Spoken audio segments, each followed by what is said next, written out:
Hello everyone, this is Ritu. उम्मीद करती हूँ कि आप सभी लोग अच्छे होंगे, स्वस्थ होंगे और अपने जो अपकमिंग नेक्स्ट स्टेप है उसके लिए आप लोग प्रिपरेशन कर रहे होंगे। लेकिन बहुत सारे ऐसे एस्पिरेंट भी हैं जो कि अभी भी डाउट में चल रहे हैं कि जब तक कि दिल्ली पुलिस कांस्टेबल की आंसर की नहीं आ जाती, रिजल्ट नहीं आ जाता है, जब तक हम अपने जो फिजिकल की तैयारी है उसको शुरू नहीं करेंगे। देखो, बहुत सारे एस्पिरेंट हैं, ये गलती आप लोग वापस से रिपीट कर रहे हैं जो कि आप लोगों ने इसकी पिछली भर्ती में की थी। बहुत सारे ऐसे एस्पिरेंट हैं जिनका अच्छा स्कोर चल गया था, एवरेज स्कोर भी था, उसके बावजूद भी वो लोग अपना फिजिकल में फेल हो गए थे। क्यों? क्योंकि फिजिकल को आसान समझना उनकी सबसे बड़ी गलतफहमी है। कोई सोच रहा है कि मेरा फिजिकल ठीक ठाक है, लेकिन प्रिपरेशन करूंगा 1 महीने की, 1.5 महीने की, तो मैं अपना इसके अंदर सिलेक्शन ले लूंगा।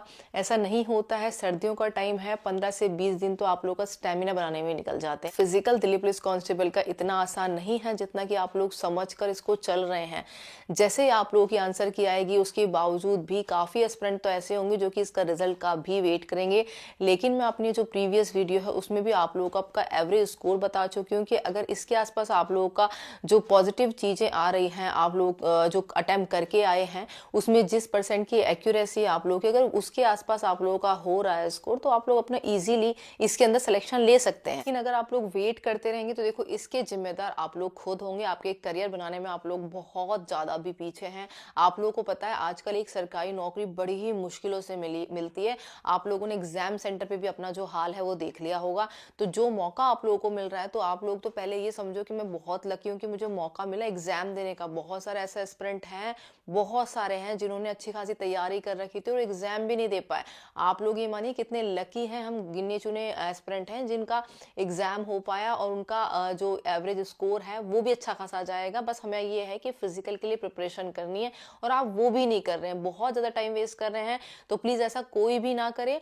आज की इस वीडियो में आप लोगों को नॉर्मलाइजेशन के बारे में बताऊंगी। नॉर्मलाइजेशन फैक्टर किस टाइप से अब यूज़ होने वाला है आप लोगों का, और आप लोगों की कौन सी शिफ्ट हार्ड थी, कौन सी ईजी थी, इसका जितना भी एक्यूरेट हमें डेटा मिला है उसके बिहार पे मैं आप लोगों को सारी चीज़ें बताऊंगी। जो भी एस्पिरेंट मुझे पहली बार देख रहे हैं, चैनल को जरूर सब्सक्राइब कर लेना, क्योंकि यहाँ पर आप लोगों को एकदम ऑथेंटिक जानकारी दी जाती है आप लोगों की सरकारी नौकरी से रिलेटेड हर एक चीज़ की। तो आप तो नॉर्मलाइजेशन फैक्टर समझ लो कि वो होता क्या है। देखो, आप लोगों को पता है कि एसएससी का एग्जाम अलग अलग डेट्स को होता है और अलग अलग शिफ्ट में होता है।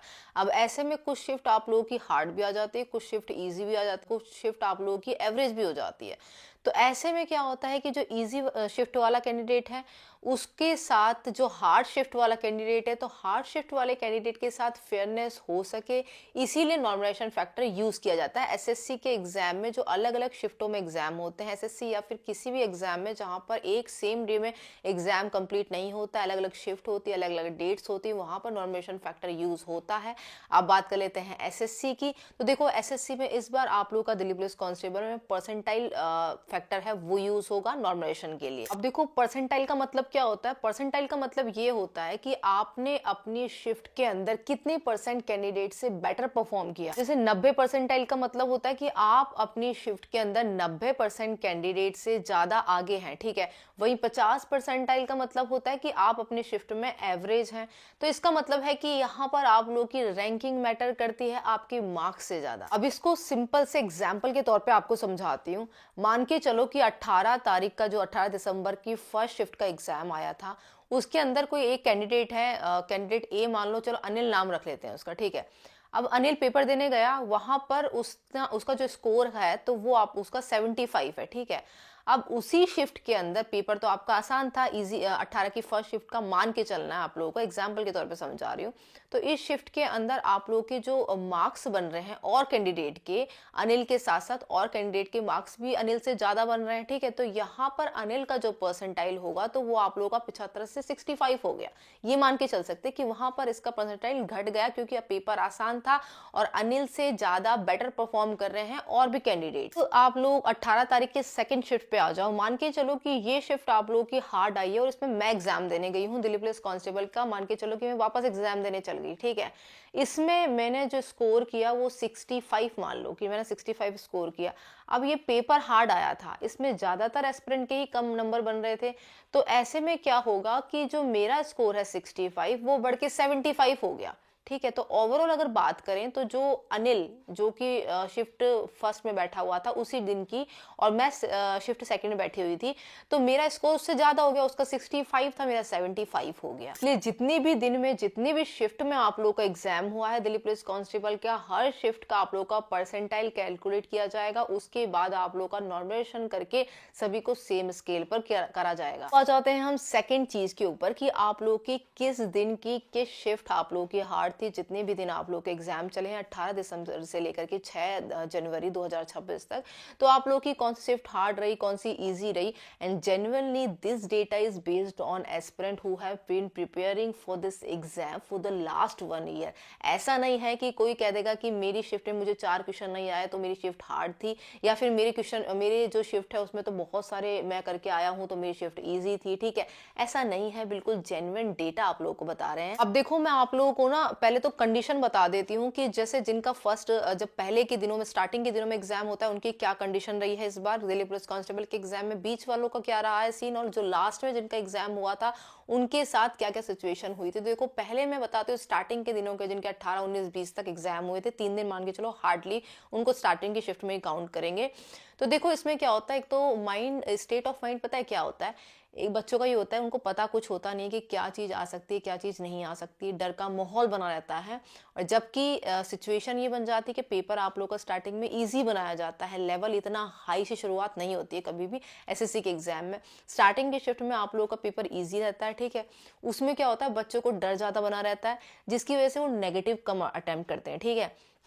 तो वहां पर उनकी एक्यूरेसी अच्छी खासी होती है। अब एक्यूरेसी अच्छी खासी होगी तो उस शिफ्ट के अंदर जो ज्यादातर एस्पिरेंट है उन दिनों के अंदर, तो वो अपना स्कोर है उसको मेंटेन करके चलेंगे, एक्यूरेसी पे ध्यान देंगे, नेगेटिव से बचेंगे, तो वहां पर उन लोगों का स्कोर ठीक ठाक बैठता है। ऐसे में क्या होता है नॉर्मेशन भी उनको नॉर्मल मिलता है, इतना हाई नहीं मिलता है जिन शिफ्ट का पेपर आसान होता है, जहां पर एक्यूरेसी ज्यादा होती है, नेगेटिव कम होते हैं। देखो जिनका एग्जाम बीच में होता है, मान के चल सकते हैं 21 तारीख से लेकर के 26 तारीख तक के जो एस्पिरेंट है उनका स्टेट ऑफ माइंड क्या होता है। एक तो पहले तो आप लोग का एग्जाम का लेवल है वो मॉडरेट आना शुरू हो जाता है आप लोगों का, ठीक है ना, उसको हार्ड कह सकते हैं ना ही इजी कह सकते हैं, लेकिन आप लोग को पेपर का लेवल पता लग जाता है, क्वेश्चंस किस टाइप से पूछे जाते हैं, किस टॉपिक से पूछे जा रहे हैं वो पता लग जाता है। तो आप लोगों का थोड़ा सा क्या होता है अटेम्प्ट्स बढ़ने लगते हैं बच्चों के, ठीक है।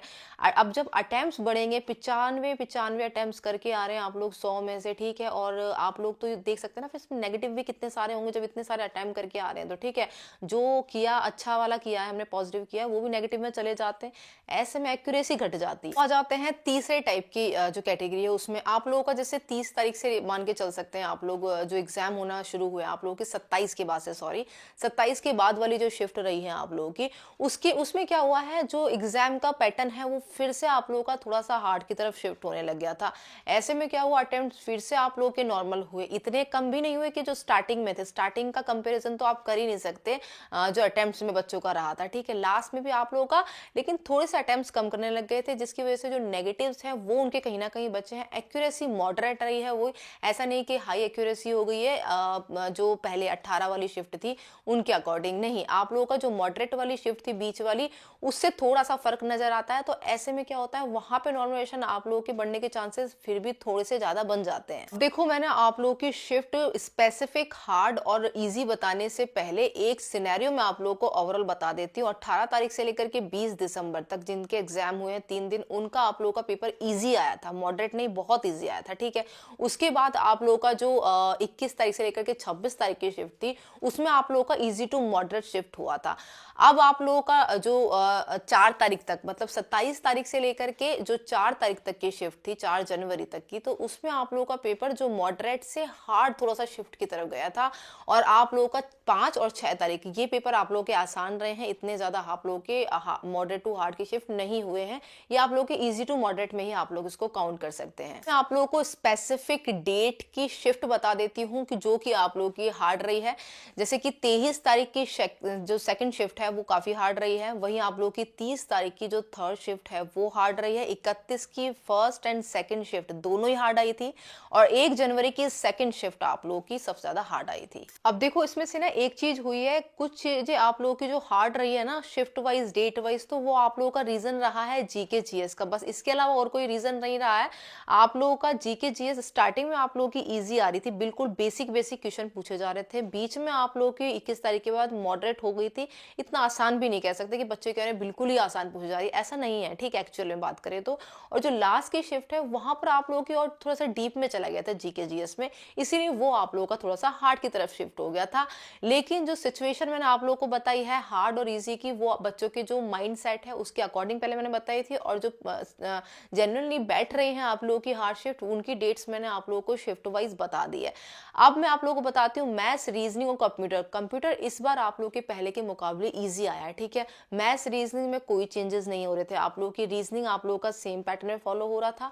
मैथ्स से आप लोगों का बिल्कुल फॉर्मूला बेस्ड क्वेश्चन अभी पूछे जा रहे थे, आप लोगों के लास्ट टाइम तक भी फॉर्मूला पुट करना और आप लोगों के आंसर आ रहे थे डायरेक्टली। तो मैथ्स आप लोगों को लिटरली बहुत ज्यादा आसान आया था as compare to previous vacancy, ठीक है। और रीजनिंग भी आप लोगों का नॉर्मल था, और कंप्यूटर इस बार सच में आप लोगों का लिटरली पहले के मुकाबले ईजी रहा है। सारी डिटेल्स मैंने आप लोगों को बता दी है, नॉर्मलाइजेशन फैक्टर के बारे में बता दिया है, साथ में नॉर्मलाइजेशन किन किन शिफ्ट को किस तरीके से मिलेगा वो भी बता दिया है, और आप लोगों को जो आप लोगों का माइंड सेट था ना, आप लोगों के जो स्टार्टिंग के दिनों के एग्जाम में था और जो बीच के जो एग्जाम थे और लास्ट के टाइम पर, इन सारी सिचुएशन से भी मैंने आप लोगों को बता दिया है। तो आप लोग मान के चल सकते हैं कि इस अकॉर्डिंग आप लोगों को नॉर्मलाइजेशन मिलेगा, और कितना कितना मिल सकता है तो देखो आप लोगों का कहीं कहीं इस बार जो अभी सीजीएल के एग्जाम में भी आप लोगों ने देखा होगा, कहीं कहीं शिफ्ट में आप लोगों के 15-15 नंबर भी बढ़े हैं, ठीक है। कहीं कहीं शिफ्ट में आप लोगों के कम भी हुए हैं, तो कम भी होंगे बच्चों के जो नंबर है वो, और लेकिन वो चीज डिपेंड करेगी कि परसेंटाइल पे। जो मैंने आप लोगों को फॉर्मूला बताया है कि अगर आप लोगों का जो पेपर है उसमें आप लोगों ने 75 स्कोर किया है, और उसके अंदर आप लोग उसी शिफ्ट के अंदर जो अदर एस्पिरेंट है उनका भी स्कोर अच्छा खासा जा रहा है, तो आप लोगों का स्कोर डेफिनेटली उसमें कम होगा, क्योंकि आप लोगों को नॉर्मलाइज किया जाएगा एसएससी की तरफ से उस जो हार्ड शिफ्ट वाले हैं उनके रेफरेंस में आप लोगों को। तो ये चीज आप लोगों को मान के चलना है कि किसी किसी शिफ्ट में जहाँ पे पेपर आसान था, बच्चों के नंबर काफी अच्छे बन रहे हैं, वहां पे आप लोगों के कम भी हो सकते हैं अगर इसको हार्ड शिफ्ट से नॉर्मलाइज किया जाएगा तो। और हार्ड शिफ्ट वालों के कहीं कहीं इंक्रीज भी हो सकते हैं, ठीक है। तो ये सब चीजें तो बिल्कुल आप लोगों के एवरेज हो जाएगी जिसके जो भी सिचुएशन बनी है, ठीक है, पेपर में। लेकिन अभी आप लोग को क्या करना है, 1 से 2 दिन बाद मेरी स्पेसिफिक कट ऑफ के ऊपर वीडियो आने वाली है, दिल्ली पुलिस कांस्टेबल के ऊपर। जितना डेटा हमारे पास आना था वो कंप्लीटली आ चुका है। अब 1 से 2 दिन का टाइम लगेगा कांस्टेबल के लिए, आप लोगों की जो एक्सपेक्टेड हम कट ऑफ बताएंगे। और देखो मैं आप लोगों को बोल रही हूँ कि अभी तक प्रीवियसली आप लोग जाकर के देख सकते हैं कट ऑफ वाली वीडियो में, अभी तक हमारी मैक्सिमम 99% आप लोग की एक्यूरेट बैठी है। तो इस बार भी आप लोग बिलीव करना कि कट ऑफ आप लोगों की वही बताई जाएगी जो कि एक्सपेक्टेडली आप लोग की हो सकती है। ऐसा नहीं कुछ भी बता दिया इतनी हाई जाएगी उतनी हाई जाएगी, होती इतना कुछ है नहीं। कंपटीशन का मतलब एक तरीके से देखा जाए तो इतना कंपटीशन भी नहीं है जितना आप लोगों को बता रखा है कि पेपर इतना आसान आएगा इतना आसान आएगा। इजी आया, और इजी में भी आप लोग बहुत सारी चीजें जो कि गलत करके आए हो। मेरे को पता है अभी आप लोग बहुत सारे कह रहे हैं 80+ आएगा स्कोर, ये जाएगा वो जाएगा। जिस दिन आंसर की आ जाएगी आप लोगों को खुद पता लग जाएगा कि कितने पानी में थे आप लोग, ठीक है। बोलने से कुछ नहीं होता है। जब हम एग्जाम सेंटर पे होते हैं तब हमें लगता है कि सब कुछ चीज आ रही है, जब घर पे जब हॉल से बाहर आते हैं तो 5-6 क्वेश्चन तो हॉल से बाहर आते आते ही निकल जाते हैं गलत। उसके बाद जब घर पहुंचते हैं 10-12 का टारगेट पहुंच जाता है, फिर नेगेटिव मार्किंग अलग से हो जाती है। बैठ के वही 90-85 जो करके सोच के आता है वो 60 पर 55 पे अटक जाता है। ये रियलिटी होती है, ठीक है। बहुत सारे एग्जाम है जो मैंने भी दे रखे हैं, एस्पिरेंट से भी मिले हैं, वो सारी चीजें जो अभी आप लोगों के साथ हो रही है कि वो हमारे साथ भी हो चुकी है। तो मैं तो बस केवल आप लोगों के भले के लिए ही बोल रही हूँ कि जो आप लोगों को एक्सपेक्टेड कट ऑफ बताऊंगी प्लीज उसको ध्यान में रख करके अगर आप लोग फिजिकल की तैयारी कर लोगे तो आप लोग सिलेक्शन ले जाओगे। आप लोग फिर भी वेट करोगे तो फिर ये आप लोगों की गलती है, क्योंकि मेरे पास प्रीवियस भर्ती के मेल भी पड़े हुए हैं। मैं प्रूफ के तौर पे भी दिखा दूं आप लोगों को।